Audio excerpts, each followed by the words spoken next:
Salam wirausaha.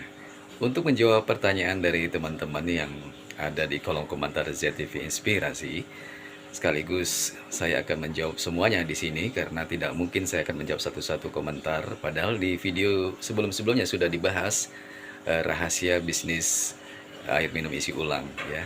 Dan kali ini saya balik ulang kembali, mungkin ada teman-teman yang belum mengetahui bahwa ada konten yang sudah membahas spesifik tentang itu. Dan kali ini saya akan melengkapi juga, ada beberapa hal yang ingin saya sampaikan bagi Anda yang tertarik untuk usaha air minum isi ulang. Satu pertanyaan yang pertama adalah, berapa modal yang dibutuhkan untuk usaha air minum isi ulang? Nah, untuk modal itu relatif ya, tergantung kesiapan Anda dananya. Karena dana tidak menjamin keberlangsungan usaha Anda, tetapi yang penting adalah semangat Anda dan pasar untuk produksi air minum isi ulang Anda. Minimal untuk usaha air minum isi ulang itu adalah sedia dana 20 juta ya, termasuk mesin, tandon, paketannya, dan Anda juga harus siapkan kendaraan minimal roda 2, terus keranjangnya, keranjang galonnya juga, dan Anda harus punya galon banyak ya. Karena ada beberapa warung yang memang tidak punya galon dan minta pinjam galon gitu kan. Jadi minimal menurut saya sih 20 jutaan lah kisaran. Tetapi spek mesinnya hanya isi ulang saja. Bisa 1-2 bilik saja, yaitu pengisian dan pembilasan. Tetapi kalau dana Anda mencukupi, ada sekitar 25 juta atau 30 juta, Anda bisa beli spek seperti ini. Mesin saya ada kombinasi isi ulang RO-nya dan mineral, ada 2 bilik serta pembilasan. Jadi di sini ada 1, 2, 3, 4 bilik RO, mineral, pembilasan. Nah, ini paketannya Anda bisa lihat, saya bukan mempromosikan Enviro ya. Jadi sebagai pitching Anda untuk melihat berapa sih harganya, Anda bisa buka enviro.co.id. Di situ ada paketannya, tergantung Anda mau paket seperti apa. Karena paketan ini, spek mesin seperti ini, ada kapasitas tandon yang 8.000 liter, ada yang 2.000 liter. Nah, Anda butuh seperti apa? Karena disesuaikan dengan ruangan, space tempat Anda naruh tandon. Kalau Anda space-nya minimalis, Anda pesan tandon yang 8.000 liter ya sia-sia, karena besar sekali itu 8.000 liter, tidak muat. Jadi diukur dulu space toko Anda ataupun rumah Anda untuk menempati atau tempat galon tandonnya nanti, atau toren gitu ya. Terus kemudian apa yang harus dipersiapkan untuk bisnis atau usaha isi ulang ini? Anda harus survei pasar dulu ya. Anda juga survei saingan Anda. Di sekitar Anda sudah ada depot air minum isi ulang belum gitu kan? Kalau ada, bisa saja Anda bersaing, tetapi untuk persaingan jika sudah didahului oleh kompetitor agak berat ya. Tetapi kalau memang Anda mau terus semangat ya, ingin buka usaha ini, bisa saja. Tetapi harus pakai strategi promosi yang tepat ya. Baik itu jual di bawah harga pasaran, pinjemin galon ke warung, atau Anda bisa sebar kupon ya, umpamanya isi ulang 10 bonus 1 gitu. Terus atau Anda juga bisa, banyak ya promosi-promosi yang bisa Anda lakukan. Bayar tempo, setelah laku baru bayar. Atau juga Anda bisa mempromosikan ada bonus khusus buat pelanggan Anda, khususnya warung ya. Nah, berapakah kita menjual air minum isi ulang untuk mineral ya? Nah, untuk saat ini pasarannya adalah untuk warung biasanya 3.500 sampai dengan 4.000 dan 5.000. Ada juga yang menjual 5.000 ke warung ya. Tapi rata-rata 4.000 ya. Kalau RO itu bervariatif untuk warung, sekitar ada yang jual 4.500, ada juga yang 7.000, 6.000 gitu. Nah, nanti tergantung Anda survei dulu pasar berapa sih harganya, supaya Anda bisa masuk ke pasar. Anda harus jual lebih rendah gitu. Terus kemudian Anda pastikan juga air ya, sumber air. Kalau sumber air Anda menggunakan bor atau air tanah, bagus, pH-nya bagus, 7. Kenapa enggak pakai bor kalau memang tidak bermasalah, tidak berbau, tidak berwarna, dan pH-nya kisaran 7, bisa saja Anda pakai. Nggak perlu beli air tangki ya, karena airnya sudah bagus gitu kan. Nah ini ada berapa banyak yang nanya, Bang, Abang pakai air bor atau beli tangki? Jujur saya pakai air bor, karena air di tempat saya ini bersih, bening dan tidak berbau, dan pH-nya juga standar gitu kan, bisa dipakai. Kenapa saya harus beli kalau air saya bagus kan? Karena kalau beli per tangki itu tergantung ya, dia ngambil sumber dari mana. Ada yang satu tangki itu bisa kisaran 300 sampai dengan 400, ada yang 500 ya. Jadi agak susah kalau kita mau menjalankan usaha ini kalau airnya beli. Tetapi kalau memang air sumber dari tempat Anda tidak standar ya, mau nggak mau Anda harus beli. Tetapi repotnya nanti ketika kita mencuci galon ya, boros di air gitu kan. Tapi Anda bisa mensiasati kalau memang Anda ingin menjalankan usaha ini, mencuci galon pakai air sumur, sedangkan isi pakai air tangki, dan dibilas juga pakai air tangki. Jadi tidak boros air tangki, karena banyak depot-depot yang menghemat air untuk pencucian agar tidak tekor ya, tidak rugi karena airnya beli. Tapi efeknya adalah galon tidak bersih, dan banyak pelanggan saya yang langganan awalnya ke depot yang lain beralih ke saya, curhatnya airnya pada hijau semua karena nyuci galonnya nggak bersih. Nah itu tadi masalahnya, karena mereka airnya beli gitu kan. Kalau saya kan nggak, sumber air saya kan bersih gitu. Setelah pasar, saingan, kompetitor, kemudian tenaga. Nah ini Anda harus pikirkan juga, kalau memang Anda menangani sendiri, memang awal-awal bisa saja. Tetapi ketika usaha ini berjalan terus, berkembang dengan bagus, mau nggak mau kan pesanan semakin meningkat, Anda akan kewalahan ya. Terutama kalau Anda hanya pakai roda 2 ya. 70 galon per hari itu Anda sudah lumayan gitu kan, capek gitu kan, mondar-mandir pakai roda 2. Tetapi kecuali Anda punya roda 4 ya, jadi sekalian jalan mudah. Jadi untuk karyawan Anda juga harus pikirkan ya, karena ada beberapa karyawan yang memang untuk kerja di sini di depot banyak yang meminta salary atau gaji di atas 1 juta gitu kan. Anda pikirkan kalau usaha Anda baru mulai ya, saya rasa akan kerepotan nanti menggajinya. Mungkin di awal bisa saja nanti, tetapi kan pendapatan tidak bisa mencukupi karena Anda baru buka. Kecuali kalau pelanggan Anda sudah banyak gitu kan. Nah ini harus dipikirkan juga tenaga gitu kan. Terus kemudian paketannya ya, karena sekarang lagi tren depot-depot itu memaketkan. Nah masih banyak yang bertanya, maksudnya apa Bang paketan itu? Padahal di konten sebelumnya sudah dibahas. Oke, saya ulang lagi. Paketan itu adalah kita memaketkan produk yang akan kita jual, terutama ke warung.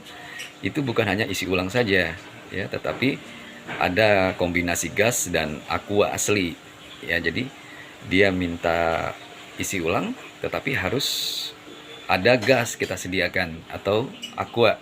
Kalau tidak, dia tidak mau, dia akan berlangganan ke depot lain, karena banyak depot yang saat ini sudah banyak bermain dengan paketannya itu. Jadi kalau mau gas harus beli isi ulang atau aqua, atau sebaliknya kalau mau isi ulang mineral harus beli gas dia atau aqua gitu. Jadi maksudnya di situ ya. Jadi kalau memang Anda ingin menjual paketan kayak gas dan aqua, Anda juga harus mencari sumber yang termurah ya. Karena untuk warung ini kan ingin dijual kembali, mau nggak mau dia minta harga murah. Untuk saat ini kisaran permintaan dari warung adalah 17.000 sampai dengan 19.000 kita menjual ke warung. Nah kita harus mencari harga di bawah itu. Tetapi kan gas ini susah didapat ya, karena rata-rata pangkalan atau agen gas yang ke pangkalan itu bisnis isi ulang juga aqua. Jadi mereka sebenarnya ini nggak boleh kan, peraturan pemerintah kan untuk gas terutama 3 kg itu harus didistribusikan ke masyarakat, tetapi dibisniskan kembali, sehingga mereka tidak mau melepas ke kita, sedangkan mereka juga punya usaha yang sama. Jadi gitu. Nah ini harus disiasati, dipikirkan sumbernya. Oke, sahabat Zat TV. Terus kemudian ada lagi untuk menjalankan usaha ini kan butuh semangat ya, karena usaha ini lumayan berat ya, karena karet galon 1 galon aja lumayan, apalagi kalau per hari bisa 100 galon. Jadi Anda perlu pikirkan itu. Kemudian Anda harus persiapkan juga, karena beli mesin depot ini kan berikut bilasan untuk galonnya, mesin seperti ini, tandon dan mesin ini. Nah ya, Anda harus pikirkan kan saat ini orang sudah mengenal RO ya, ada mineral, RO, ada ozon. Tapi untuk saat ini baru 2 ini yang sangat dikenal orang, yaitu mineral dan RO, reverse osmosis gitu kan. Anda harus berpikir ke depan bahwa bukan hanya mineral saja nanti produksinya, tapi RO juga Anda harus pikirkan. Kalau bisa Anda beli mesin yang sudah satu paket, ada mineral, ada RO-nya. Nah, untuk RO-nya ini Anda harus memikirkan juga produksinya. Kan ada 40 galon per hari, ada yang 60 galon, 100 galon per hari. Nah, kalau Anda beli yang murah, produksinya cuma 40 galon per hari, bisa saja tapi nanti ketika pelanggan Anda banyak, Anda akan kewalahan, karena produksi RO ini kan keluarnya kecil ya. Jadi lama, 1 galon aja ngisinya bisa 10 menit, 15 menit. Jadi harus ditampung, ditandon dulu. Mau nggak mau, yang standarnya ya, Anda harus beli yang spek mesinnya untuk RO reverse osmosisnya yang 100 galon per hari minimal gitu kan, untuk pikiran ke depannya. Atau kalau lebih baik lagi, beli yang 200 galon per hari, disesuaikan dengan budget Anda gitu. Bisa saja Anda beli yang 40 galon per hari untuk budget Anda yang terbatas, tetapi nanti ketika kebutuhan air RO tinggi, Anda akan upgrade. Mau nggak mau nanti Anda akan kebuang seperti ini nih. Saya nih, mesin lama saya ini nih kebuang, nggak kepakai, artinya 40 galon per hari, karena kapasitas kebutuhan saya untuk per hari sudah meningkat. Akhirnya saya ganti mesin RO ini nih. Nah, yang 100 galon per hari gitu. Jadi dia nyala untuk pengisian hampir sehari semalam, karena lama ya gitu. Bisa saja Anda menyetok, mensiasati kalau belum ada pesanan. Tapi kan ketika stok habis, mau nggak mau Anda harus menunggu lagi produksi air RO-nya. Jadi sebaiknya untuk Anda yang ingin usaha ini, ada mineral, ada RO-nya, pilihlah spek RO mesinnya yang 100 galon per hari gitu. Bagaimana strategi pemasarannya, Bang? Nah, ini juga ada yang ditanyakan di kolom komentar ZTV. Jadi untuk strategi pemasarannya adalah Anda harus pandai bicara ya. Jangan ujuk-ujuk langsung nawarin. Biasanya kayak gitu warung tidak mau, karena dia rata-rata warung sekarang sudah ada pelanggan yang menyetok air minum isi ulangnya gitu. Sudah punya mitra. Kalau saya dulu, berdasarkan pengalaman saya beli rokok dulu di warung itu, atau beli jajanan, terus baru buka pembicaraan. Ketika pembicaraan sudah cair, sudah dapet orang yang enak diajak bicara, welcome, baru Anda tanya, Ibu, air minum isi ulang dari mana? Gitu kan. Berapa harganya? Saya produksi air minum isi ulang juga loh, Bu. Nah, tawarkan produk Anda gitu ketika pembicaraan sudah mulai cair. Dan jangan lupa tinggalkan brosur, nomor telepon Anda juga di situ, agar karena kita begitu menawarkan belum tentu langsung deal. Biasanya dia butuh waktu untuk berpikir, gitu kan.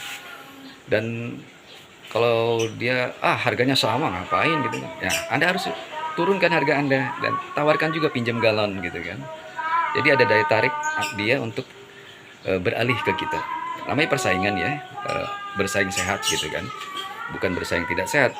Bukan berarti kita menyerobot, karena di pasar sekarang, di pasaran ini, di kompetitor sekarang itu sudah tidak memikirkan itu pelanggan, janganlah kalau kayak gitu kita nggak akan dapat pelanggan, terutama yang baru-baru depot ya. Sekarang pelanggan saya aja yang diserobot dan ditiru itu banyak.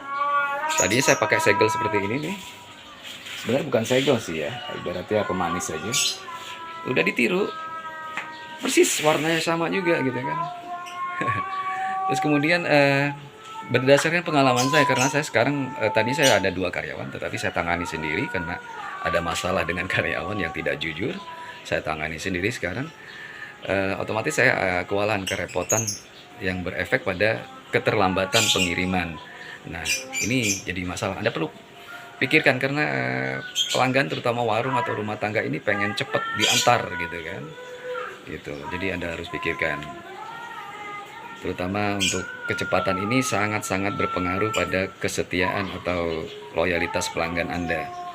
Jadi kalau memang Anda sendiri, kalau belum banyak sih bisa aja, tapi ketika nanti pesanan sudah banyak, otomatis kan kita semua minta dikirim sekarang, semua sekarang gitu kan, lewat WA atau telepon. Kita bingung kan mau mendahului yang mana. Nah, kita dahulu yang A, B protes sehingga marah, ngambek, tidak mau berlangganan air sama kita gitu kan. Ada kejadian saya mengalami seperti itu, ada yang 3-4 warung yang sudah tidak mau berlangganan karena terlambat saya mengirim. Bukan kesengajaan, karena saya mendahului siapa duluan yang pesan gitu kan. Dan memang keterbatasan tenaga.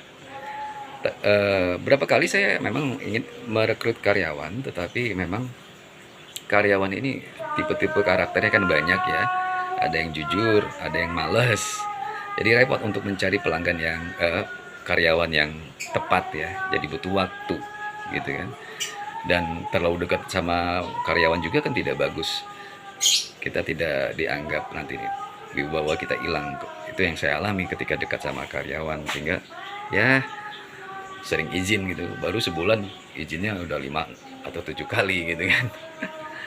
Oke, sahabat ZTV, itu saja. Mudah-mudahan menjawab dari pertanyaan sahabat ZTV yang tertarik ingin usaha air minum isi ulang. Sudah saya jawab semuanya. Mohon maaf tidak bisa saya jawab satu-satu di kolom komentar. Saya jawab di video ini. Mudah-mudahan bermanfaat dan tetap semangat. Sukses untuk Anda.